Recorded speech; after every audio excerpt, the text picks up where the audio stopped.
செய்திகள் தொடர்கின்றன. நாகர்கோவில் அருகே பல ஆண்டுகளாக மக்களுக்கு தபால்களை முறையாக விநியோகம் செய்யாமல் இருந்த தபால் ஊழியர் கைது செய்யப்பட்டார். அவரது வீட்டில் பதுக்கி வைக்கப்பட்டிருந்த 1,00,000க்கும் மேற்பட்ட தபால்கள் கைப்பற்றப்பட்டன. கன்னியாகுமரி மாவட்டம் நாகர்கோவில் அருகே உள்ள கோட்டார், வைத்தியநாதபுரம், மரவன் குடியிருப்பு உள்ளிட்ட பல்வேறு பகுதிகளில் உள்ள பொதுமக்கள் கடந்த சில ஆண்டுகளாக தங்களுக்கு தபால்கள் முறையாக கிடைக்கவில்லை என புகார் தெரிவித்து வந்தனர். இதுகுறித்து தபால் நிலையத்தில் பலமுறை புகார் அளித்தும் எந்தவித நடவடிக்கையும் மேற்கொள்ளவில்லை. இந்த நிலையில் பாதிக்கப்பட்ட மக்கள் காவல் நிலையத்தில் புகார் அளித்ததை தொடர்ந்து சம்பந்தப்பட்ட தபால் ஊழியரின் வீட்டில் சோதனை நடைபெற்றது. அப்போது வீட்டின் பின்பக்க அறையில் மூட்டை மூட்டையாக 1,00,000க்கும் மேற்பட்ட கடிதங்கள் மறைத்து வைக்கப்பட்டிருந்தது கண்டுபிடிக்கப்பட்டது. இதையடுத்து அவற்றை பறிமுதல் செய்த போலீசார் தபால் ஊழியரை கைது செய்து சிறையில் அடைத்தனர். நீலகிரி மாவட்டத்தில் காட்டு யானைகளின் நடமாட்டம் நாளுக்கு நாள் அதிகரித்து வருகிறது. கூடலூரை தொடர்ந்து குன்னூர் பகுதிகளிலும் யானைகளின் அட்டகாசம் அரங்கேறி வருவதால் மக்களிடையே பெரும் பீதி ஏற்பட்டுள்ளது. மரப்பாலம் பகுதியில் குட்டியுடன் 2 யானைகள் பல நாட்களாக பகல் இரவு என்று பாராமல் தொடர்ந்து அங்கேயே முகாமிட்டிருப்பதால் வாகன ஓட்டிகள் மற்றும் சுற்றுலா பயணிகள் அச்சம் அடைந்து வருகின்றனர். இந்த நிலையில் கொலைக்கும்பை பகுதியில் உள்ள தனியார் எஸ்டேட்டில் கோவையை சேர்ந்த கல்லூரி மாணவ மாணவிகள் மலையேற்ற பயிற்சி முகாமுக்கு வந்துள்ளனர். இவர்கள் தங்கியிருந்த கூடாரத்தை ஒரு யானை அடுத்து நொறுக்கியதில் 3 மாணவிகள் காயமடைந்தனர். இப்படி ஸ்டே பண்ணியிருக்கும் போது யானையோட தொந்தரவு அதிகமாகி யானை மரத்தையெல்லாம் கேம்ப் மேலே தள்ளிவிட்டு ஸ்டூடெண்ட்ஸ்க்கு ரொம்ப அடிபட்டிருக்குது. ஸ்டூடெண்ட்ஸ் யானையை பார்த்து பயந்து ஓடும்போது ஒருத்தருக்கு கால் ஃப்ராக்சர் ஆயிருக்கு, இன்னும் 2 ஸ்டூடெண்ட்ஸ்க்கு கை ஃப்ராக்சர் ஆயிருக்கு. இவங்க இந்த ஸ்டூடெண்ட்ஸ் எல்லாம் தனியார் மருத்துவமனையில் சேர்த்திருக்காங்க. இதனை அறிந்த பொதுமக்கள் அனைவரும் ஒன்றிணைந்து யானையை விரட்டி அடைத்தனர். இதுபோன்ற அசாதாரண சூழ்நிலையை தவிர்க்க வனத்துறையினர் விரைந்து நடவடிக்கை எடுக்க வேண்டும் என்று கோரிக்கை விடுக்கப்பட்டுள்ளது.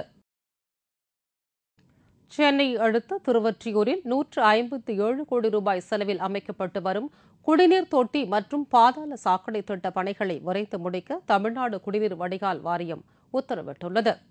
திருவொற்றியூர் நகராட்சிக்கு உட்பட்ட பகுதிகளிலும் கத்திவாக்கம், மணலி நகராட்சியிலும் நிலவி வரும் குடிநீர் தட்டுப்பாட்டை போக்க 157 கோடி ரூபாய் செலவில் குடிநீர் தேக்க தொட்டி மற்றும் பாதாள சாக்கடை திட்ட பணிகள் நடைபெற்று வருகிறது.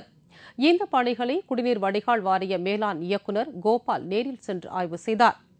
கடந்த 4 ஆண்டுகளுக்கு முன்பு துவக்கப்பட்டு மந்த நிலையில் நடைபெற்று வரும் இந்த பணிகளை விரைந்து முடிக்க அதிகாரிகளுக்கு கோபால் உத்தரவிட்டார்.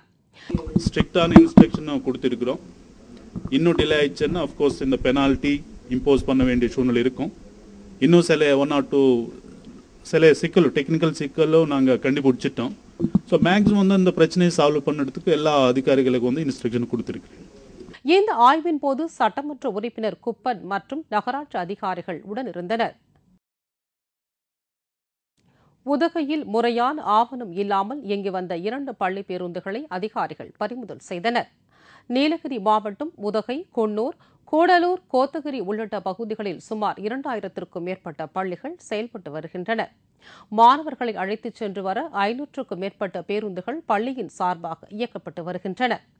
இந்த நிலையில் மாவட்டத்தில் இயங்கி வரும் பல பள்ளி பேருந்துகளில் அளவிற்கு அதிகமாக மாணவர்களை ஏற்றிச் செல்வதாக வட்டார போக்குவரத்து அதிகாரிகளுக்கு தொடர்ந்து புகார்கள் வந்தன.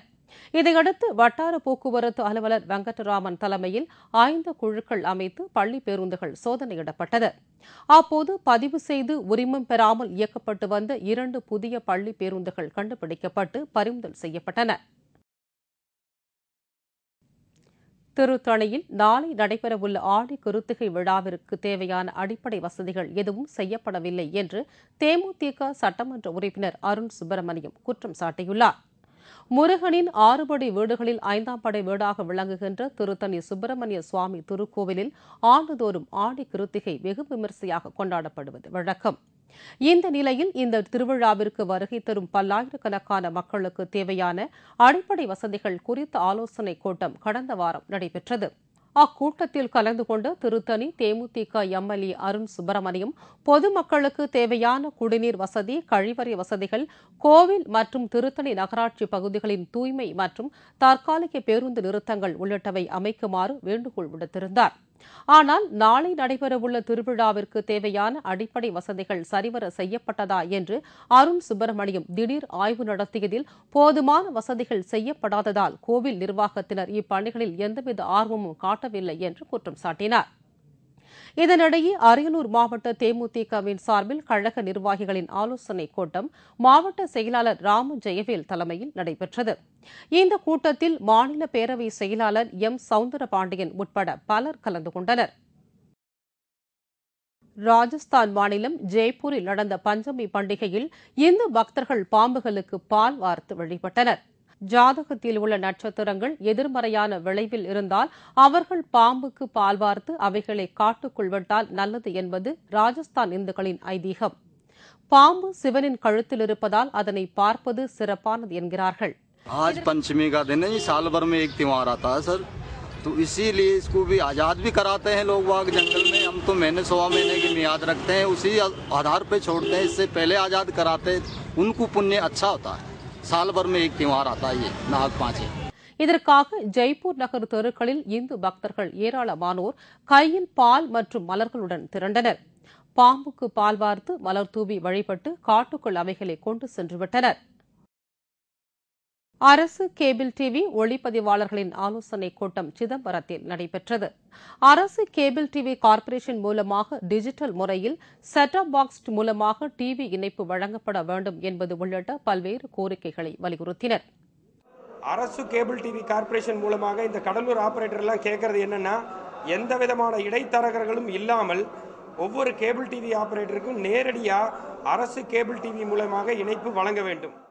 இந்த கூட்டத்தில் மாநில தலைவர் யுவராஜ், மாவட்ட தலைவர் ஜாகிர் ஹுசேன் ஆகியோர் தலைமையில் தஞ்சாவூர், திருநெல்வேலி, திண்டுக்கல், மதுரை உள்ளிட்ட பல மாவட்டங்களில் இருந்து மாவட்ட தலைவர்களும் உறுப்பினர்களும் கலந்து கொண்டனர்.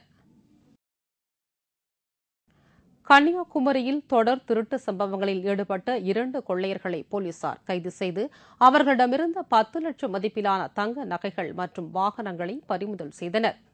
கன்னியாகுமரி மாவட்டத்தில் நாகர்கோவில், தக்கலை, மார்த்தாண்டம் உள்ளிட்ட பல்வேறு பகுதிகளில் தொடர் திருட்டு, சங்கிலி பறிப்பு போன்ற சம்பவங்களை தடுத்து நிறுத்த மாவட்ட காவல்துறை கண்காணிப்பாளர் அருண் உத்தரவின் பேரில் போலீசார் அதிரடி நடவடிக்கைகளை மேற்கொண்டு வருகின்றனர். இந்த நிலையில் இந்த சம்பவங்களில் ஈடுபட்ட முலகுமூடி பகுதியைச் சேர்ந்த விஜயகுமார் மற்றும் திக்கணங்கோட்டையைச் சேர்ந்த ஜீனோ என்ற ஷானத் ஆகிய இருவரையும் போலீசார் கைது செய்தனர். அவர்களிடம் நடத்திய தீவிர விசாரணையில் 10 லட்சம் ரூபாய் மதிப்பிலான 35 பவுன் தங்க நகைகள், 13 லேப்டாப்கள், மோட்டார் சைக்கிள்களை போலீசார் பறிமுதல் செய்ததாக குமரி மாவட்ட காவல்துறை கண்காணிப்பாளர் அருண் தெரிவித்தார். குமரி மாவட்டத்தில் நடந்த குற்ற வழக்குகளை கண்டுபிடிப்பதற்காக தனிப்படைகளை அமைத்து தேடும் பொழுது விஜயகுமார் என்ற ஒரு குற்றவாளியை கண்டுபிடித்து அதன் மூலம் 5 ராபரி கேஸ்கள், அதாவது இந்த செயின் பறிப்பு குற்றங்களில் ஈடுபட்ட வழக்குகளுக்கு தீர்வு கண்டிருக்கிறோம். கரூர் மாவட்ட ஆட்சியர் அலுவலகத்தில் மாற்றுத்திறனாளிகளுக்கான சிறப்பு முகாம் நடைபெற்றது. கரூர் மாவட்ட ஆட்சியர் அலுவலகத்தில் வாரந்தோறும் திங்கட்கிழமை பொதுமக்களுக்கு மனுநீதி நாள் நடைபெறுவது வழக்கம். இதில் மாற்றுத்திறனாளிகள் மாவட்ட ஆட்சித்தலைவரை சந்திக்க மிகவும் சிரமப்படுகின்றனர். இதை கருத்தில் கொண்டு கரூர் மாவட்ட ஆட்சித்தலைவர் சோபனா மற்றும் திறனாளிகளின் சிரமங்களை அறிந்து வாரந்தோறும் வியாழக்கிழமை மாற்றுத்திறனாளிகளுக்கென அவர்களின் குறைகளை கேட்பதற்காக அன்று ஒரு நாள் முழுவதும் சிறப்பு முகாம் அமைத்துள்ளார். இதனால் 1000க்கும் மேற்பட்ட கரூர் மாவட்ட மாற்றுத்திறனாளிகள் மிகவும் மகிழ்ச்சி அடைந்துள்ளனர்.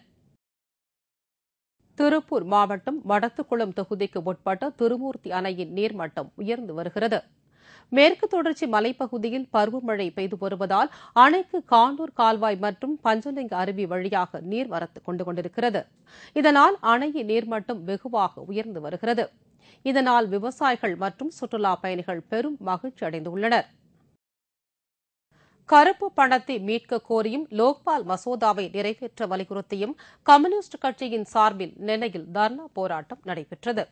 நெல்லை சந்திப்பு அருகே நடைபெற்ற ஆர்ப்பாட்டத்தில் கருப்பு பணத்தை கைப்பற்றி இந்தியா கொண்டுவர வேண்டும் என்று வலியுறுத்தப்பட்டது. லோக்பால் மசோதாவை நிறைவேற்ற வேண்டும், தேர்தலில் பணபலத்தை கட்டுப்படுத்தப்பட வேண்டும் என்பது உள்ளிட்ட பல்வேறு கோரிக்கைகளை வலியுறுத்தி கோஷங்கள் எழுப்பப்பட்டன. இதே கோரிக்கைகளை வலியுறுத்தி புதுக்கோட்டை அருகே உள்ள கீரனூர் பேருந்து நிலையத்தில் கம்யூனிஸ்ட் கட்சியின் சார்பில் தர்ணா போராட்டம் நடைபெற்றது. மாவட்ட செயலாளர் சின்னதுரை தலைமையில் நடந்த போராட்டத்தில் ஏராளமானோர் கலந்து கொண்டனர்.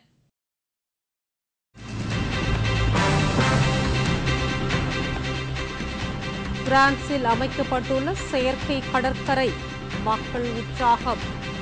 விவரம் இடைவேளைக்கு பிறகு.